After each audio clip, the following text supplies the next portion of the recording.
আসসালামু আলাইকুম। আশা করি সবাই ভালো আছেন। গ্রামার ক্লাসে আপনাদের সবাইকে স্বাগতম। আমি আছি আপনাদের সাথে তাহমিনা। তো আজকের ক্লাসে আমরা শিখব টেন্স। আজকের ক্লাসে আমরা কি শিখব? টেন্স। একদম A to Z টেন্সের সবকিছু শিখব আজকের এই ভিডিওতে। So without any further do, let's get into the video. Tense tense হচ্ছে ইংলিশ গ্রামারে এই টেন্স শব্দটি এসেছে হচ্ছে ল্যাটিন শব্দ টেম্পাস শব্দ থেকে। কোন শব্দ থেকে? টেম্পাস শব্দ থেকে, যার অর্থ হচ্ছে টাইম বা সময়। টাইম বা হচ্ছে কি সময়। তাহলে এই টেন্স শব্দটি কোথা থেকে এসেছে? ইংলিশ গ্রামারে টেন্স শব্দটি এসেছে ল্যাটিন শব্দ থেকে। ল্যাটিন শব্দ কোন শব্দ? ল্যাটিন শব্দ টেম্পাস শব্দ থেকে এই টেন্স শব্দটি এসেছে, যার অর্থ কি? টাইম বা সময়। তাহলে কি এই টেন্স হচ্ছে মূলত এই টাইম বা সময়। অর্থাৎ আমি যেমন এখানে এক্সাম্পল দেয়া আছে, আমি ভাত খাই, আমি ভাত খাচ্ছি, আমি ভাত খেয়েছি, আমি ভাত খাবো। তো এগুলোর কি নির্দেশ করছে? একটা সময় নির্দেশ করছে। সেটাই হচ্ছে মূলত টেন্স। তাহলে আবার বলি, টেন্স হচ্ছে কি নির্দেশ করবে? সময় বা কাল নির্দেশ করবে। যেমন আমি কখন খেয়েছি এগুলো নির্দেশ করছে। কিভাবে? এই টেন্সের মাধ্যমে আমরা সেটা কি করতে পারছি? প্রকাশ করতে পারছি। যে আমি এখন খেয়েছি, হচ্ছে যে এমন আমি এখন খাচ্ছি নাকি আগে খেয়েছি পরবর্তীতে খাবো। তো এই বিষয়গুলো এগুলো কি সময়ের উপর নির্ভর করছে, যে কি অতীতে ঘটে গেছে অথবা বর্তমানে হচ্ছে অথবা কি ভবিষ্যতে হবে। এই বিষয়গুলোই হচ্ছে মূলত টেন্স। তাহলে টেন্স হচ্ছে টাইম বা কি সময় বা কাল, এইটা বোঝায়, সেটাই হচ্ছে মূলত টেন্স। তাহলে কি টেন্স হচ্ছে সময় বা কাল। টেন্স হচ্ছে সময় বা কাল। এখন কথা হচ্ছে টেন্স কত প্রকার? টেন্স মূলত তিন প্রকার। একটা হচ্ছে present tense, past tense and হচ্ছে ফিউচার টেন্স। কি টেন্স হচ্ছে কত প্রকার? তিন প্রকার। Present tense, past tense and future tense. তো এই তিনটা টেন্স আবার কি চার ভাগে বিভক্ত, অর্থাৎ টোটালি কত? 12 ভাগে বিভক্ত। সো প্রেজেন্ট টেন্সের ক্ষেত্রেও কি হবে? Present indefinite, present continuous, present perfect, present perfect continuous. Okay, তাহলে কি প্রেজেন্ট টেন্সও হচ্ছে মূলত চার ভাগে বিভক্ত। এখন আসি past tense. Past indefinite, past continuous, past perfect, past perfect continuous. তাহলে পাস্ট টেন্সও হচ্ছে চার ভাগে বিভক্ত। তো এখন আসি ফিউচার টেন্সে। এটা কিভাবে হবে? Future indefinite, future continuous, future perfect, future perfect continuous. তো কি শিখলাম? টেন্স হচ্ছে সময় বা কাল নির্দেশ করে। আর টেন্স মূলত তিন প্রকার, present tense, past tense and হচ্ছে ফিউচার টেন্স। এই তিনটা টেন্সই আবার কি আলাদা আলাদা ভাবে চার ভাগে কি বিভক্ত। মোট হচ্ছে 12 ভাগ। কি indefinite, continuous, perfect and perfect continuous.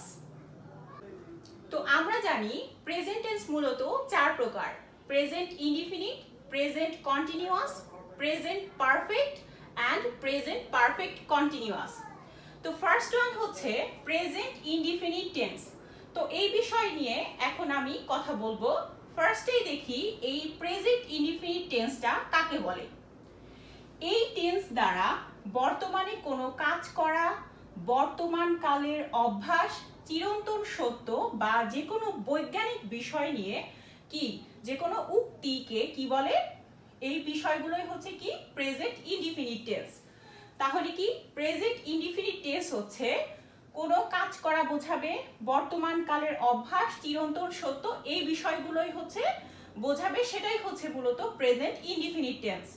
For examples, ice floats on water, all that glitters is not gold। তাহলে কি দাঁড়ালো? প্রেজেন্ট টেন্স হচ্ছে বর্তমান কালে কোনো কাজ করা বোঝাবে, বর্তমানকালের অভ্যাস, চিরন্তন সত্য, এই বিষয়গুলা বোঝাবে, সেগুলোই হচ্ছে মূলত present tense. For examples, ice floats on water, all that glitters is not gold. Okay, second one হচ্ছে present continuous tense. Present continuous tense, তার আগে বলি আমি এইখানে স্ট্রাকচারগুলো দেইনি, তো প্রথমে আমি বেসিক ধারণা দেওয়ার চেষ্টা করছি। ইনশাল্লাহ একদম স্ট্রাকচার সহ আমরা present tense, past tense and future tense practice করব। ওকে, তো তাহলে কি সেকেন্ড ওয়ান হচ্ছে প্রেজেন্ট কন্টিনিউয়াস টেন্স।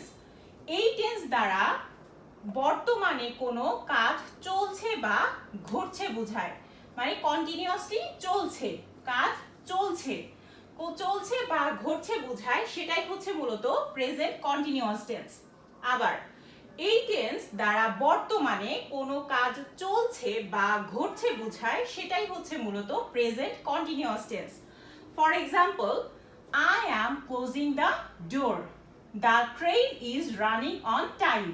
তো এইগুলো স্ট্রাকচার আমি পরে দিয়ে দিব এবং সেগুলো নিয়েও অনেক বেশি প্র্যাকটিস করব। তো ফার্স্ট অফ অল আপনারা বেসিক ধারণাটুকু নেওয়ার চেষ্টা করেন। তো প্রেজেন্ট কন্টিনিউয়াস টেন্স মূলত কি? এই টেন্স দ্বারা বর্তমানে কোনো কাজ চলছে বা ঘটছে বোঝায়, সেটাই হচ্ছে মূলত present continuous tense. For examples, I am closing the door, the train is running on time. Third one হচ্ছে present perfect tense. Present perfect tense, তো এই টেন্স দ্বারা কোনো কাজ এইমাত্র শেষ হয়েছে কিন্তু তার ফল এখনো কি আছে, বর্তমান আছে, এরূপ বোঝাতে কি হয়, প্রেজেন্ট পারফেক্ট টেন্স। তাহলে কি এই টেন্স দ্বারা কোনো কাজ এইমাত্র কি হয়েছে, শেষ হয়েছে, কিন্তু তার ফল এখনো বর্তমান রয়েছে, সেটাই হচ্ছে মূলত present perfect tense. For example, he has been ill since Friday last. He has been ill since Friday last. Number 4, present perfect continuous tense.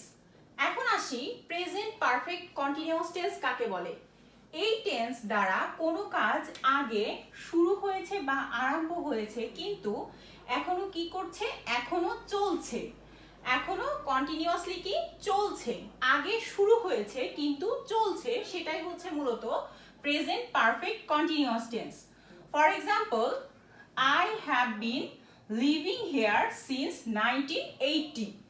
I have been living here since 1980. ওকে, তাহলে প্রেজেন্ট পারফেক্ট কন্টিনিউয়াস টেন্স হচ্ছে এই tense দ্বারা কি বোঝায়, কাজ, কোনো কাজ আগে আরম্ভ হয়েছে কিন্তু এখনো কি করছে, চলছে, এমন বোঝায়, সেটাই হচ্ছে প্রেজেন্ট পারফেক্ট কন্টিনিউয়াস টেন্স। তো আশা করি এই ক্লাসে প্রেজেন্ট টেন্সের যে বেসিক ধারণা সেটা আমি ক্লিয়ার করতে পেরেছি। নেক্সট ক্লাসে আমরা past tense and future tense নিয়ে আলোচনা করব। তারপরে একদম প্রেজেন্ট, পাস্ট অ্যান্ড ফিউচার টেন্সের স্ট্রাকচার সহ সবগুলো আমরা প্র্যাকটিস করব ইনশাল্লাহ। তো আজকের ক্লাস এ পর্যন্তই। ধন্যবাদ সবাইকে।